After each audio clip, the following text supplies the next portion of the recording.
Isang magandang hapon po sa atin lahat mga kapatid. May gagawin na naman tayong TV. Ang brand nito ay Sony na 32 inches na LED TV. Ang problema daw nito mga bro ay yung kalahati. Kalahati na naman ha, kasi nakaraan kalahati pa rin eh. Ito naman kalahati siya, horizontally naman. Pero may picture naman, kaya lang medyo nagbabago-bago daw ang kulay. Para makita po natin, medyo saksak na lang natin para makita natin. Sana magtagumpay na tayo sa TV na to. Kasi yung yung nakaraang upload natin, medyo hindi tayo nagtagumpay. Oh. Nakita nyo mga bro. Ayan, kinabitan natin ng DVD player yan mga bro. Yan ang problema niya. Yung kalahati na sa baba na portion, medyo maganda, malinis. Yung normal siyang picture. Normal yung picture sa baba. Yung sa bandang taas na halos kalahati din sa kanya, yun ang problema. Ayan, nagbabago-bagong kulay. Tapos may guhit-guhit na madilim. Tapos may guhit talaga dito na medyo malaki sa gitna. Kaya lang minsan daw pag talagang tumagal yan, lumalala. Halos puro guhit na lang daw yan banda sa taas. Yung sa baba okay naman. So ganito, sana magawa natin to. Sa screen pa rin ang problema nito mga bro. Ang pangalan nito yung may-ari, yan yung nakasulat mga bro, si Kyle Moore, kapatid natin sa ating ano. Susubukan na lang natin yan buksan. Tingnan natin kung opera natin yung screen na ito mga bro. Pero bago pala natin na bubuksan yan ang ating gagawin na TV mga bro, shout out ko lang tong ating mga mahal na kapatid na mga vlogger na laging sumusuporta sa ating munting channel. Medyo kukunti lang naman to mga bro, para makabawi tayo sa kanilang mga suporta. So shout out sa inyo dyan mga bro. Kabitinyo Farmer, Farmer Boy TV, EP Sampaga, Kakuda Pum, Bernice Moments, Seribni Ilocano Channel, Balitang Karuba, Dors G Vlog, Edwin Sagayno, Roy Puyo, JM Muli Vlog, Kuya Lino Vlog, Sibadong Vlog, Badge TV Mix, Ronald the Farm Boy, DGM Mix Vlog, Filipina Music Lover, Coach Mangyan Vlog, Ernesto Gutlay, Raymond Sanusi, Lil Himi, Jobs Official Vlog, John Vance Vlogs, Kuya Ri TV PH, Rito Ramirez Vlog, Buyet Arias Official, GGP Mix Vlog, Colombiano, Kini TV, Ruhana Channel, Alpha Pawis TV, MTV Moto, MP Babiri, Chip Ben Gardener, Chila TV, Chika Baz, Chima Chan, Nanay GCG, Alfredo Lacerda, Dongski the Scrapper, Kabatang Urban Biker, Hiner Autoblog, Andy Pundales, Cab Ilwar, Chiba Pautan Vlogs, Lindon Matinik, Matinik talaga, Kuya Boy Official, Buhay Baryo, Rampage Motovlogs, Yumagi Channel, Gisira Mix TV, at saka si Vilma Pangilinan, at saka sa huli natin yung ating kapatid na si Miriam Calderon mga bro. Pakisuportahan po natin ang kanilang mga channel.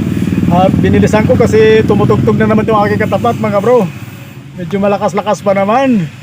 So bubuksan natin itong ating gagawin na Sony na 32 inches na ganyan ang sira. Sana magtagumpay na tayo sa ating uoperahin ngayon. Kasi nakaraan hindi tayo nagtagumpay mga bro. So bubuksan lang natin, medyo humaba na naman. Medyo napahaba lang yung shout out natin kasi bihira na tayo mag-shout. Bihira na tayo mag-shout out. Bihira na tayo mag-shout out. Rikta na bulol tuloy tayo ron. So bubuksan ko lang mga bro. Medyo napahaba lalo. So tuloy natin mga bro. Ito pala yung model number sa gagawin nating Sony mga bro. Model number KLB-32R407A mga bro. Sa makatuwid 32 inches nga ito. So bubuksan na lang natin mga bro. Babaklasin pa kasi itong pinaka para makita natin yung top board. Kasi ang sisilipin natin ito mga bro, yung sa side COF. Babaklasin natin yung pinaka frame ng TV para makita natin yung side COF. So kailangan baklasin natin lahat mga bro. Ganito yung Sony mga bro, nakatago yung bago natin mabaklas yung pinaka-screen. Ay hindi naman natin baklasin yung screen, sisilipin lang natin yung kanyang side COF. Titingnan lang natin kung anong voltahe dun sa nawala na dun sa may pangit yung picture. Kukumpara lang natin din sa maganda na picture yung voltahe dun sa side COF. So babaklasin lang natin ito mga bro para makita natin yung pinaka side COF. Ganito yung mga Sony, medyo maraming baklas, hindi katulad ng mga China lang na medyo madaling baklasin. So baklasin lang natin muna mga bro.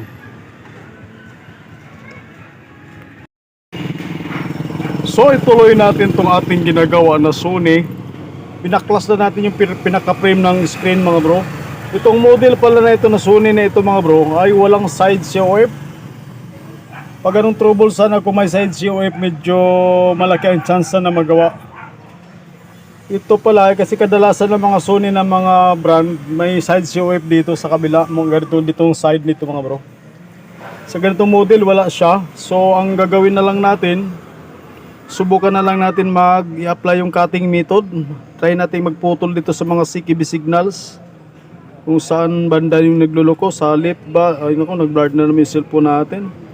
Kung sa left side ba or sa right side na CKB signal ang nagluloko, kaya yung kalahating sa taas nagdo-double image, nagguguhit-guhit. So i-trace ko lang muna mga bro itong ating top board. Hanapin natin kung saan banda yung pinaka CKB signals nito. Kadalasan kasi dito na side yan. Dito, na portion na to, ito yung mga CKB signal. Sa kabila naman dito mga bro. Kaya try natin mag-cut ng paisa-isa. Titingnan natin kung mawala yung double image sa taas na portion ng ating screen. Medyo hard trouble to kasi kung mayroon sana siyang side COF mga bro, medyo mas madali-daling gawin yun pag may side COF kasi kukumpara lang natin yung voltahe ng side COF sana dito at saka sa side COF dito. Kung alin ang nawala dito, yun lang i-jump natin, babypass. Kaya lang wala sang side COF, kaya mag-try na lang tayo ng cutting method. Try tayo mag-cut mga bro. So update na lang mamaya. Medyo babaybayin ko pa yan dahil sobrang liliit mga bro. Alamin natin kung ako nagbablurred na naman ano ba itong cellphone ko nito. Yan. Para malaman natin kung magagawa ba natin ito. So update na lang mamaya ulit mamaya mga bro. So tuloy natin mga bro. So nakita nyo mga bro itong mga kinakaskas ko rito mga bro na ano, dito sa side na to. Ito yung mga CKB signal. Kaya lang iniisa-isa ko pagputol mga bro yan. Okay na. Pwede mo na kunin. Andito. So tuloy natin mga bro. Nagtanong lang yung tutubos ng ano. At kukuha pa yata ng ano, malaking kayamanan. Para tubusin yung TV niya. So tuloy natin itong inopera natin na Sony na 32 inches. So nagka tayo dito sa side na to ng mga CKB signal. Halos naubos ko na ito mga bro, pero inisa-isa ko lang siya tapos saksak uli. Kaya lang walang nangyari, ganun pa rin ang picture. Kaya lumipat tayo sa kabilang side, yung kapartner niya. Tapos inuunan din natin, nag-cut din tayo rito. Yung mga CKB signals dito, wala ding nangyari. Kaya dito naman tayo sa unahan. Kasi ito hanggang dito to ang CKB signal nito, yung diretsyo na to. Ano tol? Ay. Pa-practice lang tol. Yes. Ngayon, yung kinat natin tong portion na ito mga bro, yung CKB signals din to eh. Ito kasi hanggang mga ano yan, mga 13 pins. Bibilangin natin. Sobrang liliit kasi mahirap bilangin, halos gabuhok lang kasi. Kaya kinat lang natin ang maliit yan kasi kung sakaling magka-problema, pwede pa natin maibalik. Kasi sobrang liliit talaga niyan. Kahit ginamitan ko ng magnifying glass. Sa gabal kasi pag ginamit natin yung portable na microscope natin, medyo pag walang maghawak, magalaw, mahirap. Kaya itong kinat natin sa kaset tumino, saksak natin mga bro para makita nyo rin. Lagyan natin. Nawala na yung mga linya-linya sa taas. Yan, sinaksak ko na yan mga bro. Yan, makikita natin mga bro. Hindi katulad kanina, yan Sony na nakasulat na yan. Magdudubli na kaagad dito mga bro. Babad natin. Sa nakikita natin ngayon, wala na yung parang iitim na may maraming guhit-guhit. Yan o, maging malinis na siya. Pantay na siya sa baba hanggang taas. Akala ko nga hindi natin matsambahan ito mga bro dahil medyo pahirapan talaga dahil sobrang liit na mga circuit nito sa mga CKB signal niya. Hindi katulad nung isang Samsung na ano, medyo malalaki-laki. saka walang side COF ito mga bro.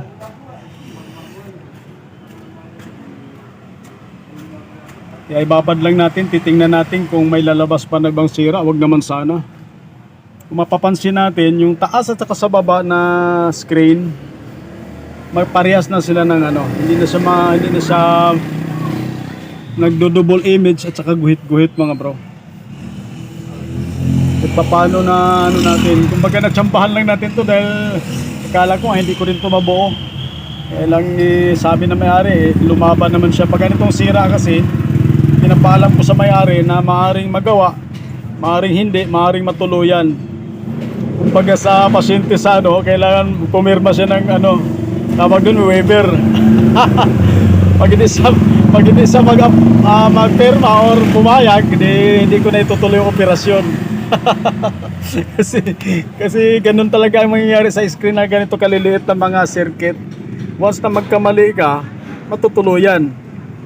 Kaya pag pumayag naman yung may-ari, si Kyle Moore, yung kakilala rin kasi natin to.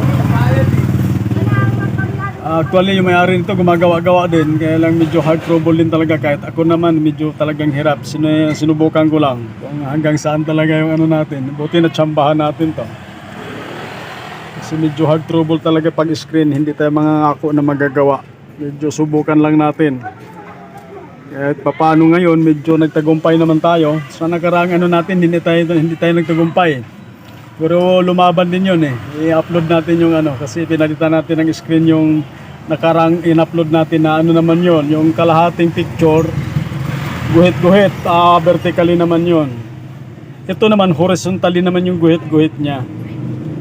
So ibabad pa natin, nakailang minuto na ba? Wala pang 5 minutes. So ibabad lang natin para sigurado lang, para makita natin yung kung sakaling may problemang dumating. Huwag naman sana, para matapos na ito. At may operahin pa akong Samsung na ano, pinalitan natin ng backlight, kailan sira din yung screen. Yung take-on board walang voltahe, kahit nakahang na yung, kahit inang ko na yung flex na dalawa, wala pa rin voltahe. Kailan wala akong take-on board na kaparehas yan, kaya medyo hindi ko may actual. Pero dito muna tayo sa kanya, nasa natin problemahin uli yan. Dito naman tayo medyo kahit papano masaya dahil nagtagumpay yung operasyon, nadagdagan ng ano, nadugtungan yung kanyang buhay. Kasi parang nawala ng pag-asa na yung may-ari. Ngayon, kaya makita niya to na medyo kuminis na, mamumuhayan naman siya uli. Parehas na talaga siya, pantay na siya. Ibabad na lang natin to. So i-fix lang natin mga bro kasi delikado to. Baka kaya nilagyan natin ng ganito kasi pag nag-opera para hindi pagalaw-galaw, mahirap kasi mag-cutting dyan ng walang matibay na ano mga bro. Nilagay lang natin tong sira na backlight para maging brace lang siya, para hindi lang lumundo tong ating top board. Oh sige, ingat sila. So i-fix lang muna natin mga bro kasi sa tingin ko okay naman maganda na yung picture. Para ma-final testing na natin, may babad pa natin ang husto bago natin tawagan yung may-ari nito, para sigurado lang. Pero sa tingin ko sureball na yan. So try natin patayin muna, tapos saksak natin ulit for sigurado lang. Kasi minsan may ganun eh, pag pinatay mo, kung pinagana mo na matagal, maganda. Kung papatayin mo siya tapos saksak mo ulit, naku, lumabas na naman yung sira. Kaya pinatay natin muna, sabay plugin natin ulit. Titingnan natin kung makinis pa rin yung picture niya. So yan, makikita natin kagad yung Sony niya, malinis na siya. Yan. Gwapong-gwapo na siya mga bro. Yun makinis na, pati taas niyan. Wala na siyang paandap-andap at saka hindi na siya double image kung tawagin. So i-fix lang natin para ma-final testing na natin, para maayos din kasi mahirap pa ganyan, baka ma-disgrasya pa. Kausli kasi yung pinaka-top board natin mga bro.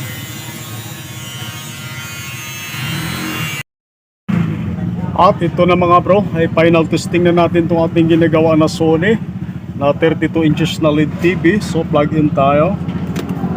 Itong Sony na ito yung may problema doon sa taas mga bro. Ayan, nakita na natin yung Sony na napakalinaw na, hindi siya nagdodoble-doble mga bro. Ayan, babad lang natin mga bro para sigurado lang. Babad natin ng mga 2 araw siguro. Hindi, mga ilang ano lang, oras bago natin tawagan may-ari. Biro lang mga bro. Masyado tayong seryoso palagi eh. Minsan, joke-joke naman tayo. Babad lang natin mga bro ha. Patugtugan natin ang mahina na tsa-tsa para sigurado lang. Babong-babo na siya talaga eh. Hindi na siya dubli oh. Nandyan yung sulat ni Kyle Moore oh. Kyle Moore. Kaya pag mga ganyang screen ang problema, pinapipirmahan ko sa may-ari mga bro. Buti na lang, natsambahan natin ito.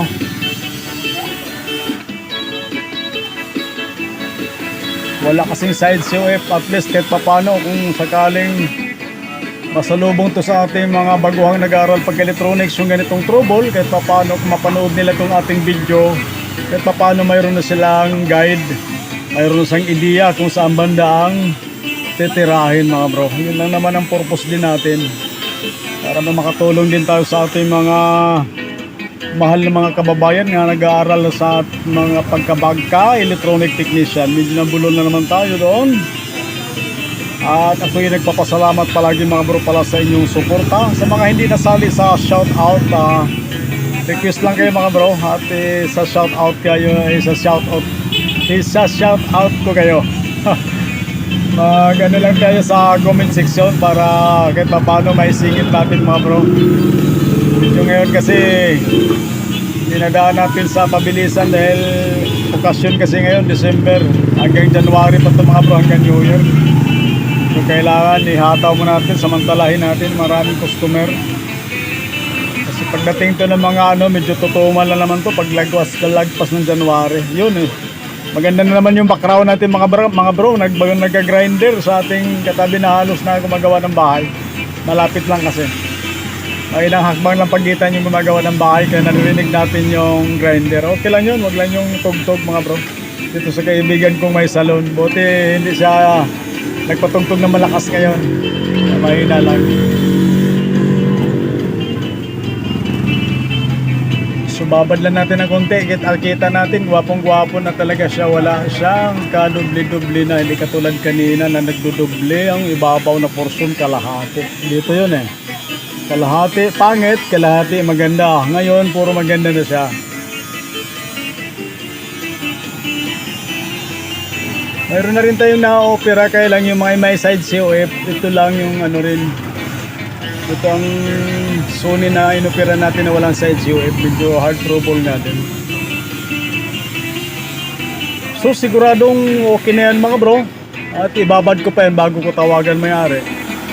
So maraming salamat sa inyong panonood palagi mga bro sa ating ina-upload na video at suporta. Maraming salamat po sa inyong lahat, sa walang sawang suporta sa inyo mga bro. At maraming salamat na dubli tuloy. Magandang hapon po muli sa ating lahat.